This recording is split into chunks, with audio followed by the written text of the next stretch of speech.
All right, how many of you guys, who's in physics right now? Anybody taking a physics class? Okay. Has anyone ever heard of vectors before? Yeah. Seth, where have you heard of vectors before? My physics class last year. Physics class last year, okay. Inquiry, something called. All right, so for us, Mr. Lee, you didn't have Mr. Lee. so for us in this class, in the math class, a vector for us is going to be defined as a directed line segment. And vectors are all around us, or they're all around us representing forces. They are a way to represent numbers and quantities in physics and in math. And today we're going to be learning about how to talk about them, what they are, how they're represented, and then how to add them and move them around in the coordinate plane. So for us, a vector is going to be a directed line segment with both magnitude and direction. So these are the two things that vectors represent. They represent magnitude and direction. Now, magnitude is a name for length, and direction is just direction. So we're having length and we have direction. So let me give you an example of what they look like. So a directed line segment has a beginning and an end, and it looks like an arrow. So it has an initial point. I'll call this PQ here, and we'll call this vector V. It's a directed line segment, meaning it has a certain length. It has a start and an end. The P is the initial point. Q is the terminal point. And we call this vector V. So I have a certain amount of length in the direction going up and to the right. Okay? So that's how we could describe vector V. Let me give you another vector, and I'll call it W. And I'll draw this one here. Okay, and I'll call this A and call this little b. So going from A to B, vector W, would you say that vector V and vector W are the same? Yes. Yeah. Some would say yes. Others would say no. Somebody's right. No. Yes. Okay, the answer is no, they're not. The reason is because They have different magnitudes. vector V and vector W, they're both in the same direction, so they have half, but W is not as long as V, so the magnitude is different. So these two are not the same. Okay? In order for two vectors to be the same, they have to have the same length or magnitude, and they have to be in the same direction. Yes? Why does it look like a ray if it's going Let me ask you this then. What do you think negative W looks like? Yeah, but the other way? Ah, okay, so negative W would look like this. It would be the same magnitude, right? It would just be in the opposite direction. So this is what negative W would look like. What do you think? Let me give you this one here. Whether it's a negative or a positive, when you can just like, does it have to like back down? That's a good question. So then let me give you this vector here. And we'll call this vector Q. Okay, initial and terminal. Now if I drew it perfectly, would you? Can you roll it up? There's obstacles in the way. Okay. All right, if I could draw perfectly, which two vectors would be the same if I could draw perfectly here? Which ones look the same? Q and V, because they have the same what and what? Direction and magnitude. They have the direction and magnitude. They're the same length in the same direction, okay? All right, magnitude is one of the very first things that we learn about when we talk about vectors, and it denotes how long a vector is. So we have to talk about how we're going to represent that. So magnitude is represented by these bars here on either side of your vector. This is how we denote magnitude. So this is like the symbol for magnitude here. And if you draw yourself a coordinate plane, which we're all going to do because we have graph paper today, woohoo! And we put our initial point at 0, 0. And then let's put our terminal point at, how about 4, 3? Oops, over there. And we'll call this vector V here. So vector V has a magnitude, right? And magnitude is nothing more than a fancy name for length. So if you were to imagine sort of dropping a right triangle here, the magnitude is nothing more than distance, right? Length and distance. So the magnitude for vector V in this case would be right? The magnitude of vector v, in this case, would have to be the square root of, remember this is 4 units and this is 3 units, so 4 squared plus 3 squared. So the magnitude for vector v has to be 5, because after all, it's a 3, 4, 5 triangle, and it's just the distance of that length, right? So in Wait, is 2, 3? You? yeah, so my initial point here, this is at 1, 0, and then 2, 3. And then this one over here is at, the initial point is negative 2, negative 3. And then finally negative 1, 0. Is that fair enough? Okay, don't necessarily need those points in there for this example, but I want you to do this. I want us to actually show that u is equal to v. So vector u and vector v are equal. How do we show that they're equal? We have to show that they have two things that are the same. What are those two things, everybody? Magnitude, direction. Magnitude and direction. Good. So let's figure out, first I'll go back to my pink one here for this one. So let's figure out the magnitude of u is going to be the square root of, think about the triangle that it makes right here. 1 squared plus 3 squared. But when you say show you, what is A? The red one is u. Oh, God. Okay. Oh, They look us. Okay. So vector u, the nice looking u now, it ends up being the square root of, let's see, what is 10? Okay. Then, in the same color, so vector v is the square root of, well, draw the triangle then. You get 1 squared plus 3 squared. So you don't necessarily need those points, right? Again, we get square root of 10. Those are the same. So therefore, they have the same magnitude. How do you show then that they're in the same direction? What do we use in the coordinate plane that shows direction? We use slope. Yeah, very good. Absolutely, we use slope. So what's the slope of directed line segment vector u? Well, I go up 1, 2, 3, I go over 1. So the slope is 3 over 1. What's the slope for vector v? 3. Yeah, up 1, 2, 3, over 1. 3 over 1. So they have the same direction because they have the same slope. So same magnitude, same direction. Therefore, we have now shown that u and v are the same vector. All right, after you learn about magnitude with vectors, the next idea that we talk about are scalars. And for us, a scalar is a quantity that has magnitude but no direction.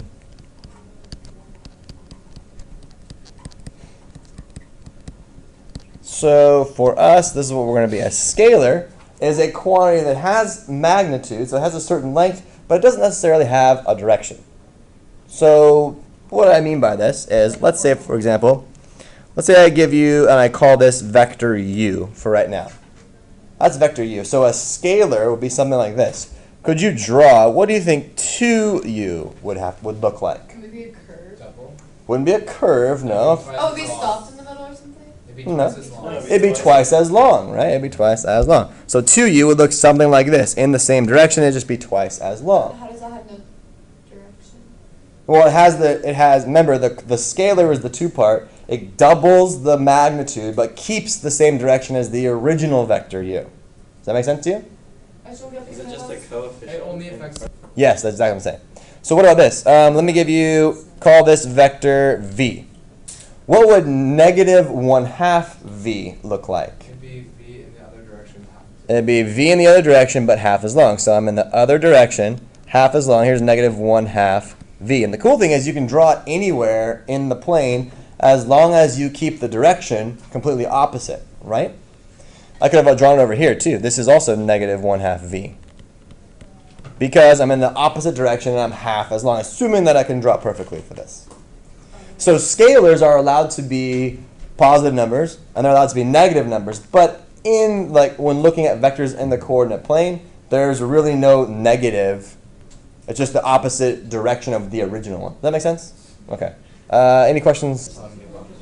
Okay, that's okay. All right. So let's talk about how we move vectors around in the coordinate plane. So I'm going to give you vector v, and we'll say it's about 5 units long here.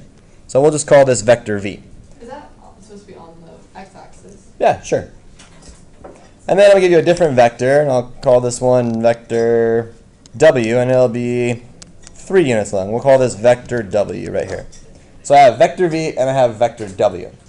And I want to know what is going on if I want to actually add W plus V.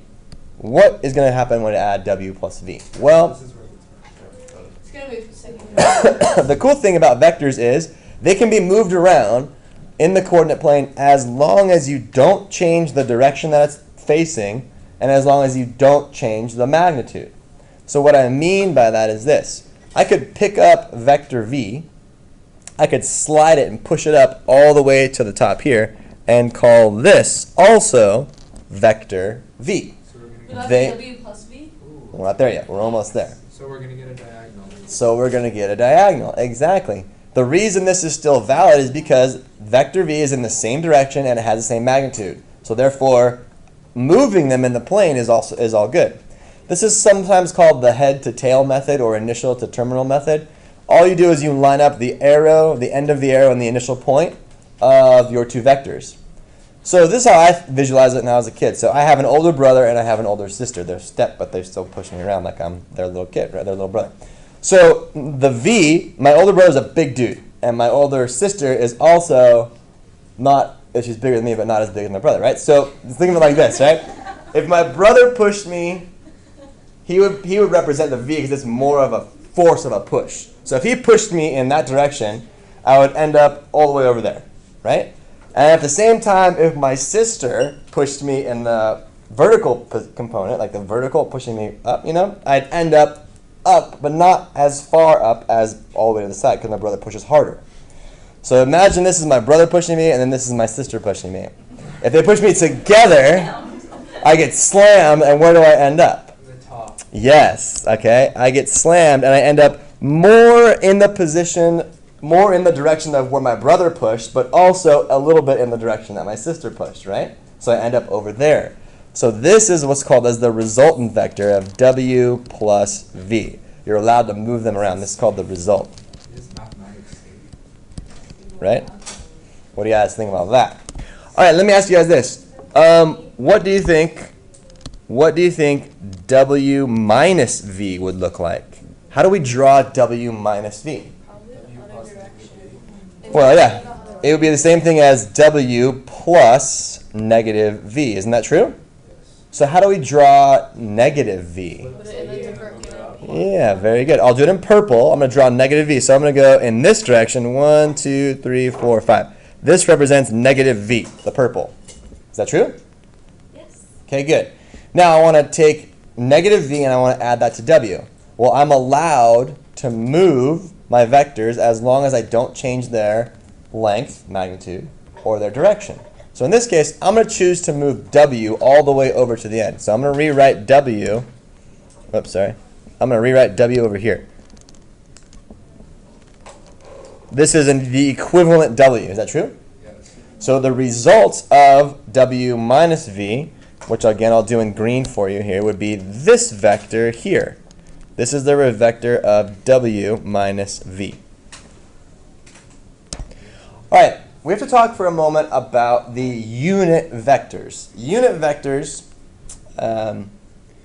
are going to be useful when we break down the components of other vectors in the plane. So here's what I mean by that. Vectors have horizontal and vertical components. We're going to define the horizontal component as I. So this right here represents I. It is the unit vector. It is the vector that is 1 unit in length in the horizontal position. We're going to call that I from now on. That's our horizontal component. Yeah, that's the unit vector means 1, right? Now, that's our horizontal one. What's our vertical one going to be? J. That's going to be J. Very good. I'll draw that in here in this part for you. So this is going to be J. So my vertical component of vector is going to be known as J. And the unit vector is just the one that's 1 unit long in the direction of J. Okay, so why is this important to us? Why do we care? Here's why. Because we can now use this to describe vectors in the plane. Let me give you an example. Right over here to the right. So give yourself a vector that has initial point at the origin and some other point anywhere in the plane. Doesn't necessarily need to be anywhere in particular. We're going to call this vector v, and we're going to describe it in terms of its components. Well, it's longer than the unit vectors, so the unit vectors then play a part of it. So it's a certain distance over to the right, and it's a certain distance up, correct? So if we call this distance to the right a, and call this b. All right, so we don't know how far a over we've gone, and we don't know how far up b we've gone, so they're just generic right now. But they are going to be times by our unit vector. So this is going to be a times the unit vector I in that direction. And this is going to be b times the unit vector j in that direction. So therefore, we can represent this vector as ai plus bj. All right, let's get back to what we're talking about with vectors here. So vectors can be broken down to their horizontal and vertical components. Our unit vectors act as those scalars for those directions. Okay. So what we're going to do is we're going to now describe this vector, vector v, as 3i minus 3j. We're going to sketch that vector, and then we're going to find its magnitude. So the way that we go about it is first giving ourselves a coordinate plane to work with. So 3i minus 3j. So I go 3 in the horizontal component direction, and I go negative 3 in the vertical or down direction. So to draw this, I go 3 that way, 3 this way, and I would end up with this vector right here. This is the vector that represented by v equaling 3i minus 3j. Correct? Then let's find the magnitude for that vector. The magnitude is nothing more than the hypotenuse of that triangle right here. So then it's going to be 3 squared plus a negative 3 squared. So that's going to give us the square root of 18 or 3 rad 2. So we can now talk about this vector in its component form, which is the a and the j part. We can also talk about this vector has a magnitude of 3 rad 2. We're going to get into the directional part later, but for now, these are the parts that we have to understand. Okay, did you guys get that picture with that magnitude, square root 13? Yes. All right, good. Try this one then. I'm going to give you something a little bit different. I'm going to give you this one. I'm going to give you your initial point, 1, in the coordinate plane, negative 7, comma, negative 4. And then the terminal point, 2, is going to be 0, comma, negative 2. Draw the vector and find its magnitude. Different coordinate system. All right, do you guys get something that looks like this? Right? This sketch, and the magnitude is square root of 53? Yeah. Okay, awesome. You guys are on the right track. All right, so I'm going to give you 3 vectors, and they're going to be denoted like as such. So u is going to be 3i minus 4j, b is going to be negative 2i plus 6j, and w will be negative I minus 6j. Okay, so I would like us to talk about, for the first one here, what do you think 3v would represent? 3v. 3 times. Yeah, 3 is a scalar, right? Meaning that it has magnitude but no direction. But v has component direction already. So if we were going to actually sketch out what this would look like, I would draw v, which would be negative 2 and then 6, correct? So I'm going to go here. I'm going to go here. So negative 2 and then 6. 1, 2, 3, 4, 5, 6. So here is vector v. You guys agree with that part? Okay. So what would 3v look like then?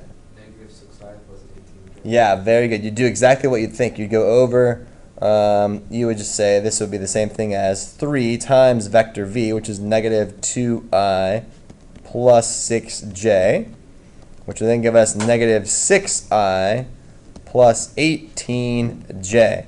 So it would essentially take this vector, and it would make it 3 times as long, and would put us somewhere right about there. This would be 3v right there. So it turns out that scalars apply both directions, horizontal and vertical. Then if you had to take a guess as what you think u plus v would represent? Well, Add them. yeah, you just add them, right? U is 3i minus 4j, and then plus v is negative 2i plus 6j. You add like components. So 3i minus 2i gives us a total of 1i. And then negative 4j and positive 6j would be a positive 2j. So you could actually draw that out there and it would represent u plus v.